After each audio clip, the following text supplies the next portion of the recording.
For the mini ITX build, we have gone for Fractal Design Integra M power supply.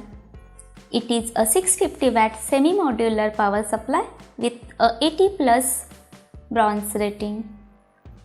650 watts is an overkill for this current build, but it being semi-modular, we can keep the wire that we need and remove the one that we don't. Let's check the content of the box.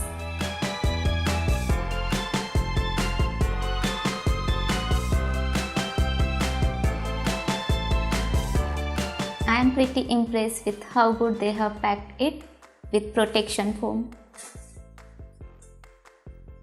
On the top we have a distinct looking Fractal Design snowflake logo. If you didn't know, Fractal Design is a Swedish company. So since I am in Sweden right now, I thought it would be interesting to buy some Swedish product. It is a semi-modular design.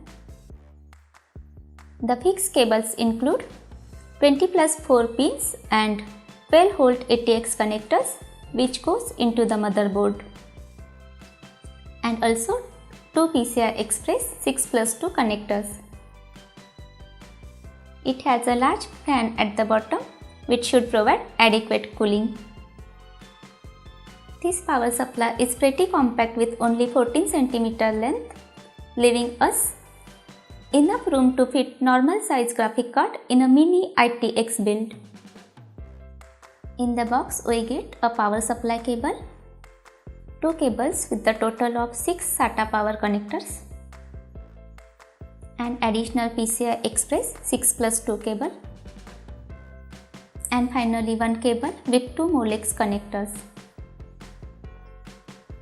It comes with Velcro strips and cable ties for good cable management, some screws, and a small user guide describing the various connectors. I hope you like this video. Keep watching our PC build series. Hi though, this is Nat.